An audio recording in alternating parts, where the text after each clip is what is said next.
Gelarnya Nabi apa? Nabi Muhammad gelarnya apa? Tahu?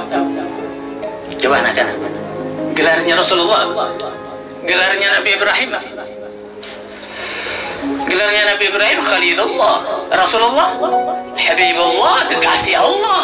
Allahu Akbar. Tidak ada orang yang memiliki gelar setinggi dari gelarnya Rasulullah. Habibullah, kekasih Allah. Kalimullah, orang-orang yang bercakap-cakap dengan Allah tapi tidak mampu menatap wajah Allah. Enggak, sehingga Nabi Musa rindu ingin menatap wajah Allah. Ya Allah, bagaimana wajahmu ya Allah? Sehingga dia meminta kepada Allah, ingin menatap wajah Allah. Tapi Allah bilang, lan tarani, engkau tidak akan menatap. Kenapa? Allahu Akbar, hanya mampu mendengar suara Allah, hanya mampu mendengar lisan orang yang dia cintai, suaranya saja yang terdengar. Tapi orang yang berbicara tidak mampu untuk ditatap. Ada kerinduan, seperti apa wajahmu ya Allah, seperti apa dirimu ya Allah. Sehingga Rasulullah, mohon maaf, sehingga Nabi Musa meminta, ya Allah, seperti apa dirimu, aku ingin menatapmu ya Allah. Tapi apa kata Allah? Lantaran engkau tidak akan mampu menatapku ya Musa. Kenapa? Mungkin bukan di sini kita akan membahasnya. Saya ingin mengatakan bahwa cinta menginginkan untuk bertatap muka. Rasulullah pun mengatakan seperti itu. Ya Allah, aku ingin menatapmu. Habibullah, kekasih Allah. Masa seorang kekasih tidak ingin menatap orang yang dia cintai? Apakah ada orang seperti itu? Enggak. Seorang yang mencinta selalu ingin dekat dengan orang yang dia cintai. Dusta kalau orang yang cinta kemudian tidak ingin berdua-dua dengan orang yang dia cintai. Dusta kalau engkau mencintai seseorang kemudian engkau masih memikirkan orang lain. Dusta. Sehingga Laila sama Majnun, kisah cinta dan orang yang mencintai. Pernah satu ketika, saya ingin sedikit saja, Majnun mencari Laila di tengah-tengah orang yang sholat. Dia mencari Laila, di mana dirimu ya Laila? Dia melangkahi orang-orang yang sholat, dia lewati semuanya. Selesai sholat, imam masjid menegur Majnun, Majnun, orang lagi sholat, ngapain kamu yang melewati orang-orang yang lagi sholat? Berdosa nggak bisa. Apa kata Majnun kepada imam tersebut? Kalian yang gila, bukan aku yang gila, kalian yang gila. Kenapa? Kalian sedang berdua-dua dengan Allah, kalian sedang sholat tapi masih melihat diriku. Sedangkan aku tidak pernah melihat kalian sholat dan hanya melihat Majnun, melihat Laila. Itu cinta. Coba lihat, Allahu Akbar. Cinta mengharuskan tidak lagi menatap siapa-siapa selain Tuhannya, tidak memikirkan apa-apa. Sehingga Rasulullah ingin berdua-dua dengan Tuhannya. Habibullah dipanggil. Siapa yang memanggil Rasulullah untuk datang? Apakah Rasulullah yang ingin ketemu dengan Tuhannya? Benar, Rasulullah. Tapi pada akhirnya cinta lebih besar dari Allah. Allah yang merindu, Allah yang menginginkan untuk ketemu dengan Rasulullah. Tapi kapan dipanggil Rasulullah untuk ketemu dengan Tuhannya? Kapan? Tahu? Tahu kapan Rasulullah dipanggil untuk berjumpa dengan Tuhannya? Oh, Anda kalau baca sejarah, Anda akan tahu jawabannya. Setelah Rasulullah kehilangan orang-orang yang dia cintai, Allahu Akbar, Khadijah dipanggil oleh Allah, pergi jauh meninggalkan Rasulullah. Rasulullah sendiri, Abu Thalib yang selama ini selalu menolong dakwah Rasulullah, menyelamatkan beliau dari tangan-tangan orang Quraisy yang akan mengganggunya.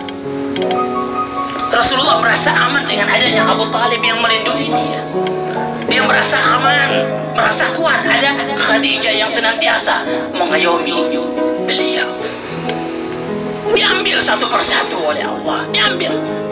Rasulullah sendiri nggak ada orang yang menolong beliau. Lalu beliau mencari orang-orang yang bisa menolongnya. Dia pergi ke Taif mencari penolong. Siapa yang bisa menolongku? Mayang Surani. Siapa yang menolongku? Nggak ada satu orang pun yang menolong beliau di Taif. Nggak ada. Semua menolong. Semua menolong. Melempari beliau batu, mencaci, meninggalkan beliau sendiri. Anda wallahi kalau baca sejarah Rasulullah ketika beliau ke Taif, Anda pasti akan meneteskan air mata. Berdarah saat itu. Tapi apa yang keluar dari lisannya Rasulullah? Allahu Akbar. Keluhan? Tidak. Beliau memaki umatnya? Tidak. Tapi beliau mendoakan. Allahu Akbar. Beliau berikan rahmat untuk mereka. Ketika beliau sudah tidak punya lagi pegangan dan sandaran, nggak punya, beliau datang berlindung kepada Allah. Beliau datang ke Baitullah. Beliau sandarkan dirinya ke Baitullah. Dia hadapkan wajahnya menatap Baitullah. Ya Allah, aku tidak punya lagi sandaran pada saat ini. Aku tidak punya lagi penolong, ya Allah, pada saat ini kecuali dirimu. Subhanalladzi asra bi 'abdihi. Allahu Akbar. Pada saat itu balurah Rasulullah menjadi abdun subhana, menjadi hamba yang tidak punya lagi pegangan. Maha suci dirimu ya Allah. Lihat, aku tidak punya lagi penolong pada saat itu. Baru Allah ajak dia datang untuk berjumpa dirimu. Itu cinta. Habibullah nggak punya lagi pegangan dan sandaran. Tapi coba lihat diri kita. Baru diberi satu ujian sedikit saja, baru satu sentilan Allah. Coba lihat diri kita sudah seperti apa. Nggak tahu lagi mau berbuat apa. Berat. Menjadi hamba itu berat. Dan Anda tahu ketika Rasulullah udah berada di Sidratul Muntaha, berjumpa dengan Allah, menatap wajah Allah, apa yang diminta oleh Rasulullah pada saat itu? Tahu Anda? Rasulullah meminta, apakah dia meminta supaya dia diberikan penolong? Apakah kemudian dia meminta, ya Allah berikan? Tidak, Rasulullah tidak meminta itu. Coba kalau kita, kira-kira pada saat kita sementara sholat, tiba-tiba ada datang suara, wahai hamba, udah sekarang minta apa yang menjadi keinginan. Kira-kira pada saat itu apa yang kita akan sampaikan kepada Allah? Oh, mungkin list permintaan kita udah banyak. Tunggu dulu ya Allah, nih permintaan kita kan kayak gitu. Semua permintaan berhubungan dengan masalah keduniaan yang kita akan utarakan itu kita. Tapi Rasulullah apa yang dia minta kepada Allah? Allahu Akbar. Bima usyrifuka ya Rasulullah. Itu kata Rasulullah, kata Allah, dengan apa aku memuliakan dirimu yang sudah datang kepada aku? Yang sudah datang, sudah berada di sini, yang kau sudah tinggalkan semua yang engkau cintai, udah sekarang kau sudah ada di sini. Nih, apa? Aku ingin memuliakan dirimu ya Rasulullah, udah datang ke sini. Dengan apa? Rasulullah hanya minta satu. Antun sibani. Ya Allah, nisbatkan aku menjadi hamba-Mu, itu saja. Jadikan aku hamba. Allahu Akbar. Itu yang aku minta kepadamu. Menjadi hamba itu sulit, berat. Makanya Rasulullah minta untuk jadikan hamba. Terkadang memang kita ini udah hamba terus, tapi belum menjadi hamba yang sebenar-benarnya. Belum. Hamba itu apa yang dikatakan oleh Allah, apa yang diberikan oleh Allah harus sami'na wa ata'na. Taat, tunduk, nggak bisa membantah. Jangan bertanya kenapa ini, kenapa begitu. Enggak, tidak layak, tidak pantas. Apa yang disuruh itu yang dilakukan. Coba lihat Nabi Ibrahim ketika disuruh untuk menyembelih Nabi Ismail, dilakukan.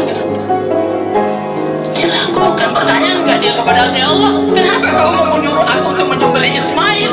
Kita pasti akan berpikir pada saat itu, seandainya diri kita disuruh untuk menyembelih anak kita akan lakukan. Mungkin kita akan katakan ini bukan perintah Allah. Mana ada Allah akan memerintahkan seperti itu. Tapi Nabi Ibrahim dia lakukan. Disembelih dengan tangannya. Coba lihat, tidak membantah, enggak, tidak bertanya kenapa, tidak. Tunduk pasrah, itu hamba. Tunduk dan pasrah. Suruh sholat. Ada panggilan dari Allah, langsung dilaksanakan. Bukan tunggu dulu, nanti. Bukan. Kalau masih nanti ditunda di belakang waktu, itu bukan hamba Allah. Bukan. Hamba Allah itu bersegera. Coba lihat para kekasih Allah semua, ketika dipanggil oleh Allah langsung bersegera, tidak menolak. Dan sholat itu satu hal yang paling penting.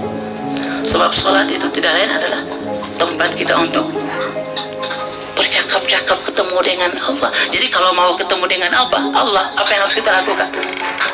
Sholat. Makanya dalam hadis dikatakan, al-musalli yunaji rabbah. Orang yang sementara sholat itu orang yang sementara bermunajat, berkomunikasi, bertatap muka dengan Allah.